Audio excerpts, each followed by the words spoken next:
If you're a beginner watercolour artist and you are painting a bird for the first time like me, join me in this little tutorial and we'll paint this bird together.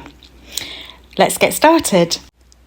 I'm just wetting the whole area with water to start off with, and then I'm just dropping some colours in. Don't worry too much about going over the painting, going over the picture, the bird, the branch, the leaves. It will all make sense at the end. And all I'm doing here is just dropping some colour into the water so it sort of mixes nicely. Like I say, don't worry about going over the bird. And all I'm using here is some Daniel Smith watercolour paints, and I'm using the dark colours that I don't normally use. If you've been here on my channel before, you'll see that I normally do things like leaves and flowers mostly, and I am stepping out of my comfort zone a little bit by painting this bird. So I'm just using a flat brush, an Escoda flat brush here, just to now go around the outline of the bird and just paint the background. Again, I'm not being particularly neat. This is just a quick little painting in my sketchbook. It's a Rueben sketchbook, and you can see here there's not a lot of colours left. Well, there's colours left, and you can still get a lot of pictures from these Daniel Smith watercolour paints. But like I say, I just don't use things like the browns, the blacks. Maybe I'll use a little bit to do the centre of the flower, but other than that, I don't. And that's why I wanted to do like a brownish bird. And I thought that'd be a good way for you to see how I approach this. And perhaps you could do it this way as well. I've kept it all in real time, so hopefully you can follow along as well. What I'll do is I'll leave an outline for you to upload as well and print off, just to make it a little bit easier for you as well. And I will do that for free for you, because I really want you to get a feel of painting and getting started and feeling confident in painting something that you might not normally paint. So that's my background done, and now I'm going in with an Escoda size 4 brush. It's quite a long brush, long bristles and a nice little pointy bit. And I'm just going in with some colours here. I will leave all the colours in the description box just so that you've got an idea of what I've used. This Daniel Smith set was actually the very first set that I bought a couple of years ago, and I didn't swatch them properly, so I don't know the colours. I know that sounds really bad. I know this one looks like a sort of burnt umber or raw umber, and I'm not slapping on the paints. I'm just sort of trying to use this line effect to sort of capture the feathers and keep some of the white as well. That will give it the illusion of having lots of feathers when we go back in to add some darker areas as well. So that's why I've done it this way, and I'm just adding some dark areas as well. I'm using the paintbrush kind of like I would use a pencil or a pencil crayon, and I'm sort of colouring in the area where I think the feather would be. By the way, I haven't got a reference photo or anything, or a reference picture. Maybe I should have done that so that I could have used that as a guideline. I just wanted to use the browns and the darker colours. So I'm just sort of, if you imagine your paintbrush is a pencil and you're colouring in with your pencil, that's what I've got in my head. I've gone slightly dark there, so I've just gone in with a bit of water and just spread the paint out a little bit, because I want to keep it quite light, because I want to get the impression of the feathers in. I'm also trying to imagine where the shadow or the darker areas would be. For example, under the beak, a little bit behind the head, a bit underneath the feathers, sort of underneath around the eye area as well, and just adding a few drops in Take your time with it. Don't feel like you have to rush, and use any of the colours that you want to do. The important thing here is just getting the colours down and trying to create this feather effect. I've never done this before, so this is a bit new. So I've got a close-up shot for you. I know the picture hasn't come out as clearly as I would have liked, but you can see the technique that I'm using to create the feather effect, and I hope that's come across really well for you to see. I'm going in with that same brown, and I'm just trying to add in whatever colour I pick up. Don't think about it too much, don't overthink it. Just enjoy the painting and just see how it turns out at the end. I am on Instagram if you did want to tag me. I'm also on TikTok as well if you wanted to show me what you have managed to create. I'd love to see it. I'd love to sort of have a look and see what you've come up with.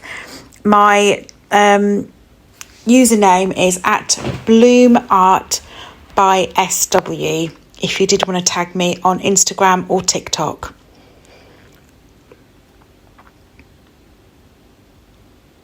Let me know in the comments if you are a beginner and you don't know where to start and you felt like this was the perfect place to start. Would you be interested in more outlines that would help you get started? Is there anything else that's blocking you from getting started? Is it perhaps maybe you feel like you can't draw, or you just don't know where to start and there's a blocker somewhere in your mind that's stopping you from starting? Let me know in the comments what you think.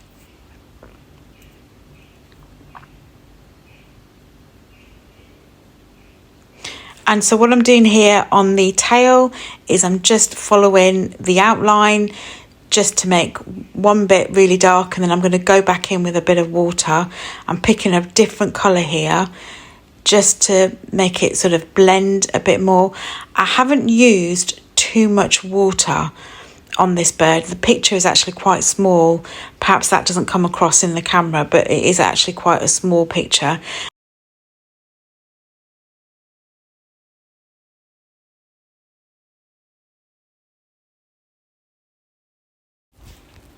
I'm just rinsing my brush. I've got water on my brush and I'm just blending in some of the colours.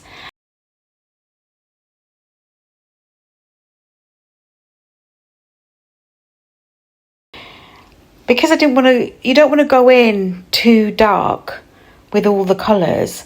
Otherwise you might get this sort of muddy effect or too dark effect. So that's why I wanted to keep it really light and not paint the whole area, but use the water to blend in the colours. And this is the effect that you get. I'm starting on the branch.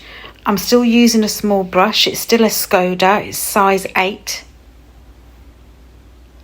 And I'm just using the tippy pointy bit of the brush.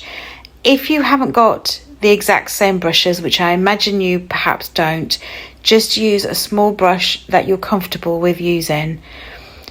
I've started again with the sort of the brownish, even though it's coming out as a slightly yellowish colour.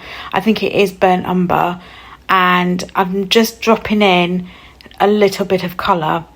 I haven't got too much water on my brush, and I've just got a little bit of paint on my brush. I'm rinsing here, and then I'll just pick up another colour and just mix it on the paper. I haven't mixed the colours separately. I'm mixing on the paper and I'm blending on the paper. I haven't put the paints onto a palette.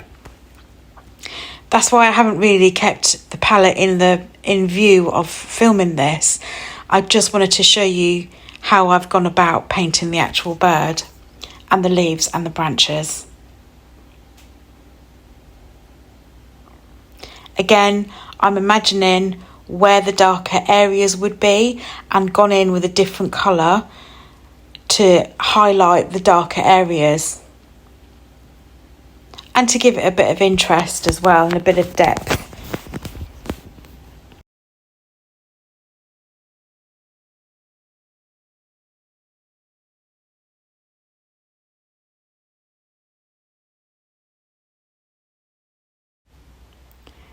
I'm just adding in the finer twigs on the branches, the really fine ones that you sometimes get.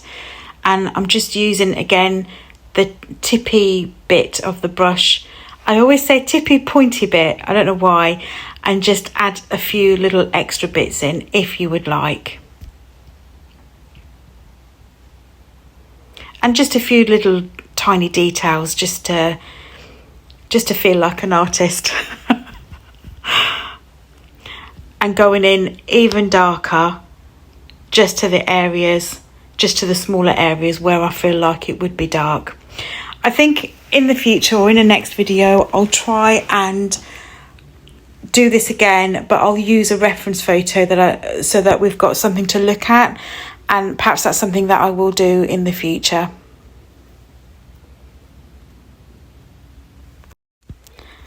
So a few final bits. We need to do the beak. I've got a really dark brown in my Daniel Smith watercolors and a little bit of black as well, just to make the beak really, really dark. But make sure you keep a tiny bit of some white in there, because that really makes the picture pop. You don't want to be dark everywhere and you don't want to be light everywhere. So I'm just adding in a few touches. I'm trying to add in a few more feather effects, if you like. Remember what I said earlier about using your paintbrush as, imagining it as a pencil or a pencil crayon. Try and paint like that and see what kind of effect you get, just to add in a few little bits of darker feathers. I hope I'm making sense. I hope you found this useful, and I'm really liking how this has turned out. Bearing in mind, it is my first bird that I've ever painted in watercolour. I drew this as well, and I'm actually really pleased at how it's come out. I hope you've enjoyed this. I hope you'll stay tuned for the next videos. I'll go back to doing flowers and leaves, but I will add the occasional bird in there as well. I'm just finishing up with the background. I'm adding more pigment in the paintbrush, not as much water. I'm putting the paint down first, and then I've rinsed my brush, and then I'm just blending out the background. You can do that in any colour you want. I perhaps would have gone with a lighter colour just for the background, just to make the bird stand out a bit more, but I'm really happy with how this has turned out. I hope you've enjoyed it. I hope you have fun with this tutorial as well, and I will see you in the next video. Take care. Bye.